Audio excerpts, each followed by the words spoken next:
रात्रीचे 10 वाजले होते. कावेरी सगळं आवरून निवांत टीव्हीवर चित्रपट पाहत बसली होती. दुसऱ्या दिवशी रविवार असल्याने ती निवांत होती. ना शाळा ना तिचं ऑफिस. रवी आणि सान्वी जेवण करून झोपले होते. इतक्यात लँडलाईन वाजला. त्याचा आवाज त्या शांततेत कर्कश वाटला आणि ती नकळत दचकली. तिने सावरून फोन उचलला आणि ती फक्त ऐकत राहिली. शेवटी काही उत्तर न देता तिने फोन ठेवून दिला. तिच्या डोळ्यात पाणी होतं. ते दुःखाचं होते की रागाचं होतं हे मात्र कळत नव्हतं. समोरचा टीव्ही फोन आला म्हणून तिने म्यूट केला होता. आताही ती समोर चित्र पाहत राहिली, पण मनात विचारांनी गुंता केला होता. एकच प्रश्न होता, का, आणि उत्तर होतं नशिबाचे भोग. मन भूतकाळात गेलं. कावेरी 2 मुलांनंतर झालेली मुलगी म्हणून लाडात वाढली. आईवडिलांनी काही कमी केलं नाही. सुखवस्तू कुटुंब असल्याने लाडच झाले. कावेरी सुद्धा खूप हट्टी. एखादी गोष्ट पाहिजे म्हणजे पाहिजेच, पण हट्ट पूर्णही व्हायचे. तसं ती राहायची ते छोटं गाव होतं. वडील नोकरी करायचे आणि वडिलापार्जित शेती देखील होती, त्यामुळे कशाचीच कमी नव्हती. आई घरकामाबरोबर शेतीची देखरेखीच हिशोबाचं काम चोख बजावायची. एकूण आनंदी आयुष्य होतं, त्यामुळे अगदी सुटसुटीत आयुष्य होतं. तिचं आजोळ देखील खेडेगावच, त्यामुळे लहानपणापासून आयुष्य अगदी चाकोरीबद्ध. खाण्यापिण्याचे, कपड्यालत्त्याचे लाड पण वावगं मात्र खपून घेतलं जात नव्हतं. गावात 10वीपर्यंत शिक्षण झालं, पण वडिलांनी ॲडमिशन घेण्यापूर्वी कावेरीला समोर उभं केलं आणि तिच्या आईसमोर समजावलं. चांगले मार्क मिळालेत आणि सगळ्यांचं असं म्हणणं आहे की शिवाय तुझी देखील इच्छा आहे तेव्हा पुढच्या शिक्षणासाठी परवानगी देतोय. गावात कॉलेज नाही तेव्हा जिल्ह्याच्या कॉलेजच्या ॲडमिशन घ्यावे लागेल, पण खाली मान घालून जायचं, खाली मान घालून यायचं. वावगेपणा खपणार नाही. हे मान्य असेल तर बोल, नाहीतर घरात बसलीस तरी माझं काही म्हणणं नाही. मी नीट वागेन बाबा, काही चुकीचं वागणार नाही, वचन देते हवं तर. हे इतकं बोलली आणि कावेरी जिंकली. या एका वाक्याने तिचं आयुष्य तिला सावरता आलं होतं. कावेरीचं कॉलेज सुरू झालं. शिक्षणाची आवड होती. वडिलांना दिलेल्या वचनाची जाणीव ठेवून शिकली. वडिलांना आपल्या या हुशार पण तरीही साध्या सरळ लेकीचं खूप कौतुक वाटलं. त्यांनी पण मग तिच्यावर पूर्ण विश्वास ठेवला आणि आनंदात तिचं शिक्षण पूर्ण झालं. तिचे दोन्ही भाऊ मात्र कसंबसं एक पायरी चढत पदवीधर होत होते. मोठ्या भावाला तालुक्याच्या ठिकाणी ओळखीने वडिलांनी बँकेत नोकरी मिळवून दिली. त्याचं लग्न झालं. शेजारच्या गावातली मुलगी सून म्हणून आणली. घर मोठं होतंच, त्यामुळे सगळं सुसूत्र चालत होतं. सून चांगली होती, मिळून मिसळून राहत होती. धाकटा भाव नोकरीला लागला होता. त्याचं त्याने जमलं होतं. नकार द्यावा असं काही नव्हतं. गावातलीच मुलगी होती, चांगली होती. फक्त कावेरीच्या लग्नाची अट वडिलांनी ठेवली. कावेरी शेवटच्या वर्षाला असताना तिच्या शहरातल्या आत्याने एक स्थळ सुचवलं. बघण्याचा कार्यक्रम झाला. राज पदवीधर होता. चांगला पगार होता. मुंबईत भाड्याने फ्लॅट होता. गावाकडे घर होतं. आई, वडील, भाऊ, त्याचं कुटुंब, असं सगळं चांगलं होतं. कावेरी दिसायला खूप सुंदर होती. गोरीपान, काळेभोर डोळे, लांब सडक केस, रेखीव अशी कावेरी सगळ्यांना आवडली. त्यांचा होकार आला आणि लग्न ठरलं. त्यांनी लग्नाची घाई केली, पण शेवटच्या वर्षाची परीक्षा झाल्यावर लग्न असं कावेरीच्या वडिलांनी स्पष्टपणे सांगितलं. नाहीतर त्यांना दुसरा मार्ग निवडा हे सांगितल्यावर मात्र ते वरमले. कावेरीची परीक्षा झाल्यावर मात्र पहिल्या मुहूर्तावर वडिलांनी तिचं धूमधडाक्यात लग्न लावून दिलं. कावेरी लग्न होऊन काही दिवसच गावी तिच्या सासरी राहिली व 8 दिवसात राज तिला मुंबईला घेऊन गेला. राज हुशार होता, हौशी होता. कावेरी सुखात होती. तिच्या संसारात कशाचीच कमी नव्हती. ती पदवीधर झाली, मात्र राजला तिने नोकरी करणं आवडणार नव्हतं आणि तशी गरज देखील नव्हती. म्हणून मग तिनेही फारसा अडमुटपणा केला नाही. राजचा मान राखला आणि ती संसारात रमली. रवी आणि त्या पाठोपाठ सान्वीचा जन्म झाला. तिचं कुटुंब पूर्ण झालं. सासरचे तिच्यावर खुश होते. सगळ्यांचे ती मनापासून करायची. सण समारंभ असेल तर आवर्जून गावी जायची. सुट्टीत जाऊ आणि मुलांना घेऊन यायची. सासू सासऱ्यांचं देखील मनापासून करायची. दिवस जात होते. ती संसारात गुंतत होती. रवीचा 4था वाढदिवस होता. सान्वी 7 महिन्याची होती. तिला सांभाळून ती संध्याकाळच्या रवीच्या बर्थडे पार्टीची तयारी करत होती. सगळी तयारी झाली, पण केक घेऊन येणारा राज आलाच नाही. तिने फोन केला, पण तोही लागला नाही. शेवटी तिने शेजारच्या एका मुलाला पैसे देऊन केक आणायला सांगितलं. रवीचा वाढदिवस झोकात झाला, पण राज नसल्याने रवी नाराजच होता आणि कावेरी विचारात. आजकाल हे असं नेहमीच व्हायचं. वाद घालणं हा स्वभावच नसल्याने कावेरी सगळं सहन करत होती. आजही ती गप्प बसली असती, पण रवी प्रश्न विचारणार होता. त्या रात्री राज आलाच नाही. जेव्हा आला तेव्हा वादळ आलं, ज्यात कावेरीचा संसार उद्ध्वस्त झाला. ती काहीही करू शकली नाही. कावेरीला नोकरी करू न देणारा राज त्याच्या ऑफिसमधल्या एका मुलीच्या प्रेमात पडला आणि तिच्यासोबत राहण्यासाठी तो यांना सोडून निघून गेला. 4 दिवसांनी तो त्याचं सामान न्यायला आला, तेव्हा कावेरीने अक्षरशः त्याच्या पुढे हात जोडून भीक मागितली.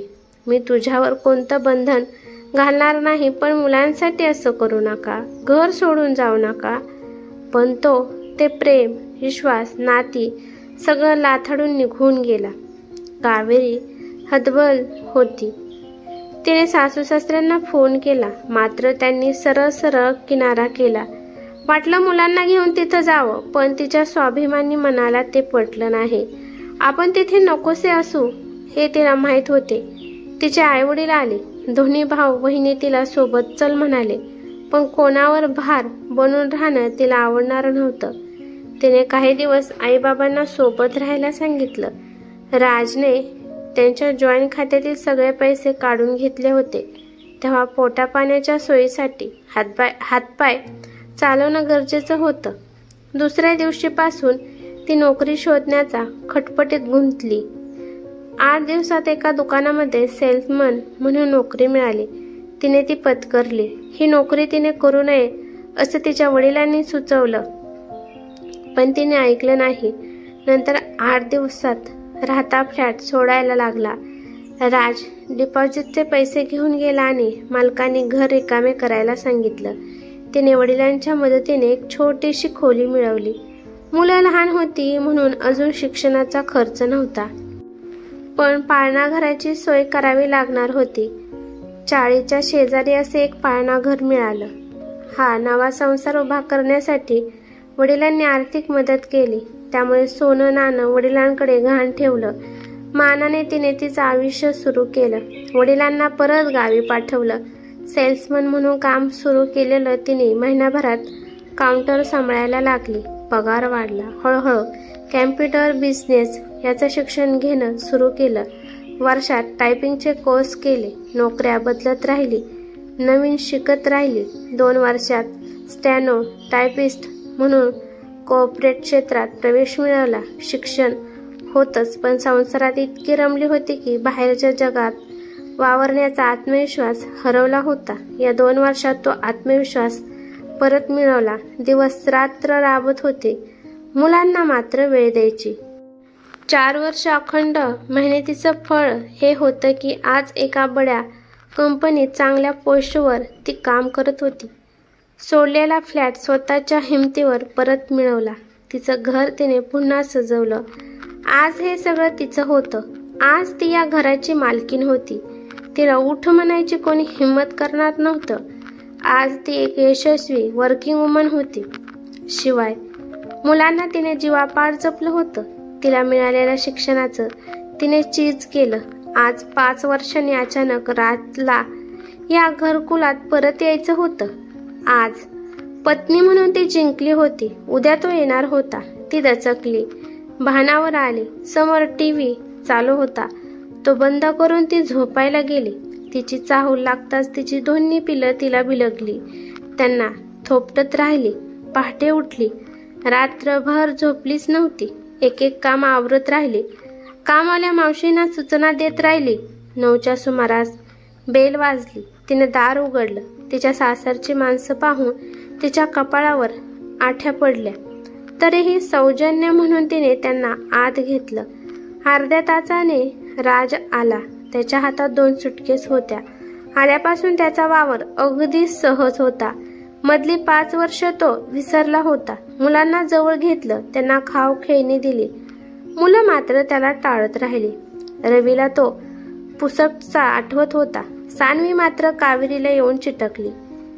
कावेरी मुलांशी नेहमी खरं बोलली होती. आमचे बाबा कुठे आहेत? यावर तिने मुलांना, तुमच्या बाबांना मी आवडत नाही म्हणून ते मला सोडून गेले, हे उत्तर दिलं होतं. मावशींनी चहा नाश्ता आणून ठेवला. त्यांनी कावेरीकडे पाहिलं. बसा ना मावशी, तुम्ही घरच्या आहात ना? तुमच्यापासून काय लपलंय? राज मात्र तिला थांबवत मध्येच बोलला. कावेरी, ती म्हणाली. 1 मिनिट आले. असं म्हणत ती आत गेली. बाहेर येताना काही कागदपत्र घेऊन आली आणि तिने ते राजच्या हातात दिले. दिवस पेपर? हे काय आहे? डोकं ठिकाणावर आहे का? राजचा आवाज चढला. आवाज खाली मिस्टर राज. कारण तुम्ही माझ्या घरात उभे आहात तेव्हा आपल्या मर्यादेत राहा, कावेरी शांत पण स्पष्ट आवाजात म्हणाली. तिचा तो थंडपणा पाहून राज दचकला. तिच्या सासू सासऱ्यांनी मध्ये बोलायला प्रयत्न केला तर तिने त्यांच्याकडे असे पाहिले की ते खाली मान घालून गप्प बसले. हे जेव्हा घर सोडून गेले तेव्हा काही बोलला असता. समजुतीने जर आज कदाचित तुमचं बोलणं मी ऐकून घेतलं असतं, पण तुम्ही तेव्हा काही क्षणात नातं तोडलं. मी मुलांना घेऊन गळ्यात पडेल अशी भीती वाटली तुम्हाला. मग आज खरं तर कोणत्या नात्याने आलात तेव्हा तेच कळलं नाही. बरं आलात तर आला, स्पष्ट सांगते. जुनी ओळख आणि माणुसकी म्हणून मी घरात घेतलं, त्यामुळे विनाकारण मला सल्ले द्यायचे नाहीत. काल फोन आल्यावर माझ्या घरच्यांना बोलावणं मला अवघड नव्हतं, पण आजपर्यंत माझ्या प्रश्नांची उत्तरे मी स्वतः मिळवली, तशीच यापुढेही मिळवेल. तर मिस्टर राज, तुम्हाला परत यायचं आहे, पण मला तुमची गरज नाहीये. माझी मी समर्थ आहे जगायला. तुला कोणी भेटलं आहे का दुसरं? त्याच्याशी तुम्हाला देणं घेणं नाही. ज्या दिवशी आम्हाला रस्त्यावर भीक मागायला सोडून तुम्ही निघून गेलात त्या क्षणी आपल्यातील नातं संपलं. या घराचं तुमचं डिपॉझिट तुम्ही परत घेऊन गेला होतात. हे घर मालक सांगतील. हे घर माझं आहे. माझ्या कंपनीने मला कर्ज दिल्यावर मी विकत घेतले. याचे पेपर्स आहेत. तेव्हा या तुम्ही, कारण यात माझा आणि तुमचा दोघांचाही वेळ वाया जातोय. आजचा वेळ मी माझ्या कुटुंबासाठी देते. ही मुलं माझी आहेत. मी हे सिद्ध करेन. मुलांना विचारा, तुम्ही ओळखतात तरी का बघा. रवी बेटा, मी बाबा आहे तुझा. ए माझ्याजवळ, राज निर्लज्जपणे म्हणाला. पण आई तुम्हाला आवडत नव्हती. तुम्ही सोडून गेलात. मग आम्हाला का नाही घेऊन गेलात? 9 वर्षाचा रवी आईला बिलगत बोलला. सान्वी तर त्याच्याकडे पाहत देखील नव्हती. कावेरीने फक्त पैसे पुरवले नव्हते तर प्रेमही दिलं होतं. नोकरी करत करत तिने त्यांना जपलं होतं. स्वतः त्रास सहन केला होता, पण त्यांचं निरागस बालपण हरवलं नव्हतं. ती जिंकली होती. मी कोर्टात जाईन. कोर्ट 5 वर्षाचा हिशोब मागेल आणि हो, सज्ञान होईपर्यंत मुलं आईकडेच राहतील. बाकी ती यायला तयार असतील तर घेऊन जा. मी आड येणार नाही. ती असं बोलली आणि राज चपराक बसल्यासारखा गप्प बसला. कारण तिच्या सहित मुलं हवी होती, नाहीतर मुलांचं लोडणं नको होतं. त्याने हार मान्य केली. हात जोडले. मी देखील भीक मागितली होती. तिच्यासह तुम्हाला स्वीकारायला तयार होते हो मी मुलांसाठी, पण तुम्ही लाथाडलं. आता नाही. आणि हो, मुलांना मध्ये घेऊन शह देऊन पाहत असाल तर सांगते, मुलांनी एकतर मला निवडावं नाहीतर तुम्हाला, पण मी तुम्हाला स्वीकारणार नाही. हा माझा अंतिम निर्णय आहे. असं म्हणून तिने दार उघडलं आणि हाताची घडी घालून ती नजर रोखून उभी होती. राज बॅग ओढत बाहेर गेला आणि बाकीच्यांनी त्याचं अनुकरण केलं. तिने दार लावलं आणि इतका वेळ अडवून ठेवलेले अश्रू तिच्या डोळ्यातून ओघळले. तिची दोन्ही पिलं तिला येऊन बिलगली. आज एक आई जिंकली होती, एक स्त्री जिंकली होती. खऱ्या अर्थाने आज ती आत्मनिर्भर होती. ही कथा कशी वाटली ते मला कमेंट करून नक्की सांगा. कथा आवडली तर लाईक शेअर नक्की करा आणि चॅनलवरती नवीन असाल तर चॅनलला सबस्क्राईब करा. धन्यवाद.